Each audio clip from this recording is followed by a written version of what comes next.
दोस्तों, आज मैं आपको बताऊंगा फिल्म क्रीचर 3D के बारे में।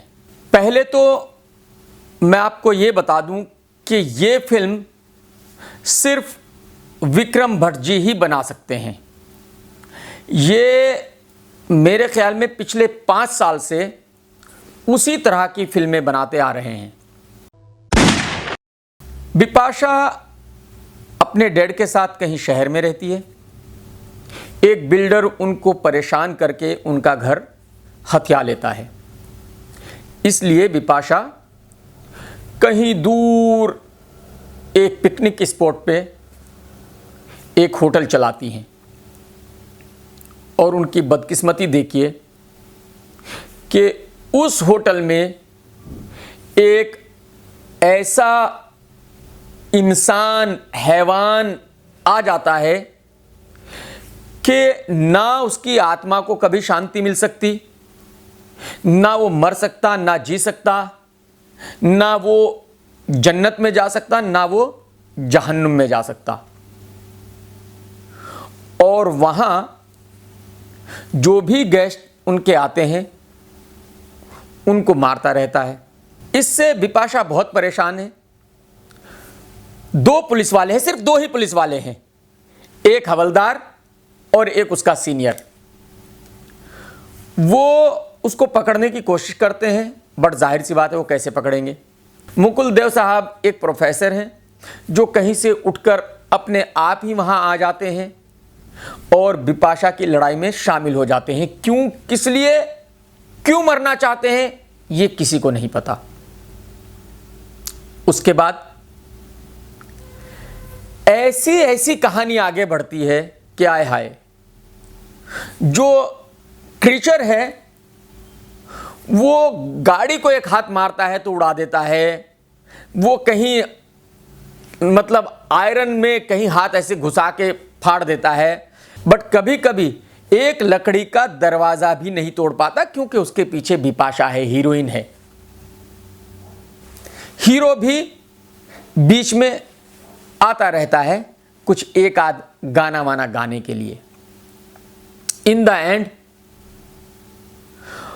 एक साहब हैं जो उनको बताते हैं कि भाई इससे पहले भी ये कभी हुआ था, बट उस वक्त उसको मारने में सारी गोलियां खर्च हो गई थी और 7 ही गोलियां बची हैं। अब वो 7 गोलियां बिपाशा को मिल जाती है।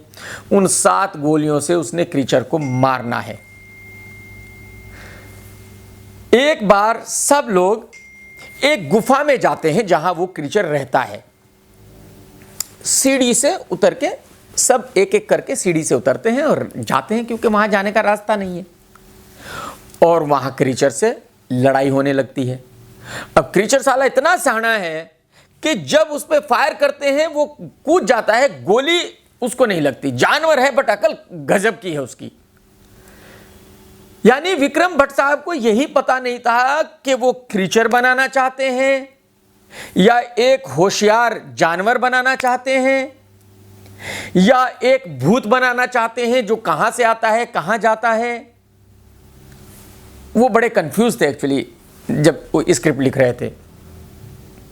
एनी हाउ, उस गुफा में सब मारे जाते हैं बट बिपाशा रह जाती है।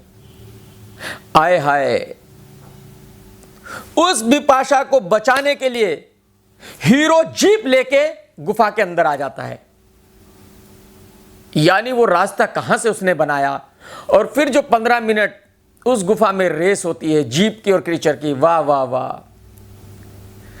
कहने का मतलब यह है, जाहिर सी बात है, क्रीचर बिपाशा के हाथों मारा जाता है या बच जाता है, यह तो फिल्म देखने के बाद आपको पता चलेगा। बट इस स्क्रिप्ट का हर सीन इतना फनी है कि आप हंसते हंसते लोटपोट हो जाएंगे। यह फिल्म हॉरर भले ही हो, वो अलग बात है, बट आप हर सीन पे हंसते हंसते कुर्सी से नीचे गिर जाएंगे। आप अपने आप से यह पूछते ही रहेंगे कि यह सीन लिखा कैसे गया था और विक्रम भट्ट साहब जैसे गजब के डायरेक्टर ने यह सीन को शूट कैसे किया है। वाह वाह वाह। ओ हो। विक्रम भट्ट साहब, कसम खुदा की, इस वक्त आपसे बड़ा डायरेक्टर हिंदुस्तान में है नहीं भाई जी। ये फिल्म का डायरेक्शन, ये ग्रेट डायरेक्शन सिर्फ आप ही कर सकते हो सर। सर, अगर एक लाइटमैन ये डायरेक्शन करने की कोशिश करे ना, उसके बाप की हिम्मत नहीं है कि आपके जैसा डायरेक्शन कर दे। सर, क्या डायरेक्शन किया सर आपने, आय हाय हाय हाय सर, दिमाग की मां की ऐसी की तैसी हो गई सर। वाह वाह। विक्रम भट्ट साहब ने एक बंगला ढूंढा हुआ है कहीं ऊटी ऊटी में। पिछली 5-6 फिल्में वो वहीं बना चुके हैं। वो वहां जाते हैं, 2 महीने ऐश करते हैं। दिमाग फिल्म में तो होता नहीं, कहीं और होता है, होना भी चाहिए। बुढ़ापा आ गया है, आखिरी झटका है, उसके बाद तो जाहिर सी बात है कहां। तो 2 महीने वहां ऐश होती है, फिल्म शूट हो जाती है, लाते हैं, एक किसी प्रोड्यूसर को मामा बनाते हैं, टोपी पहनाते हैं और निकल लेते हैं। यह फिल्म का लोकेशन और कैमरेबाजी है। आय हाय हाय हाय, क्या काम किया सर, वाह। ओए होए होए होए होए, कास्टिंग सर। कास्टिंग में बिपाशा के बेटे के रोल में, लवर के रोल में तो मैं कहूंगा नहीं, क्योंकि वो लड़का लवर तो लगता नहीं, कोई इमरान अब्बास है और पाकिस्तानी है। साला यार, ये इमरान अब्बास पाकिस्तान का सुपरस्टार था, क्या था, क्यों लिया गया था भाई जी, वो तो बता दो सर। विक्रम सर, प्लीज बता दो सर। यानी आफताब, जिमी शेरगिल, बॉबी देओल, जायद खान, फरदीन खान, मतलब इनमें से कोई भी उस इमरान अब्बास के बराबर भी नहीं है सर। सर बिल्कुल आपकी चॉइस बिल्कुल सही थी सर, आप ग्रेट फिल्म मेकर हो, हमें क्या पता है सर, पब्लिक को क्या पता है सर। जिसको आपने कह दिया ये सुपरस्टार है, वो सुपरस्टार है सर।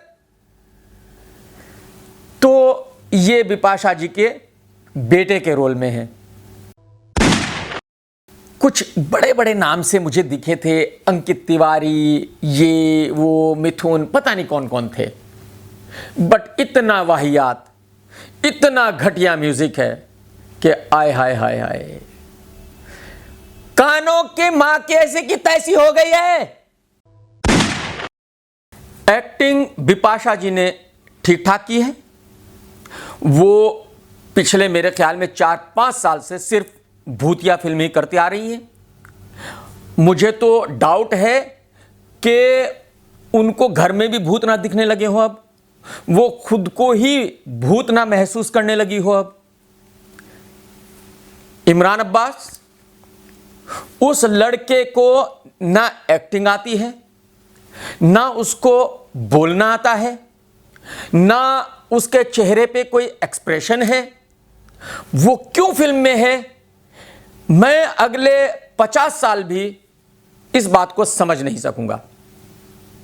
मुकुल देव जी ने बढ़िया एक्टिंग की है, बाकी हवलदार, ये वो छोटे छोटे रोल में बाकी लोग हैं, उन्होंने ठीक ठाक एक्टिंग की है। तो कुल मिलाकर मैं इस फिल्म को देता हूं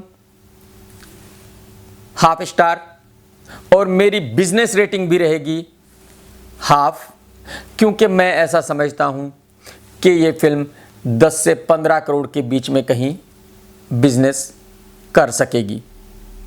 अगर आपको भी फिल्म देखनी है तो आप भी जाइए, एंजॉय कीजिए। Take care.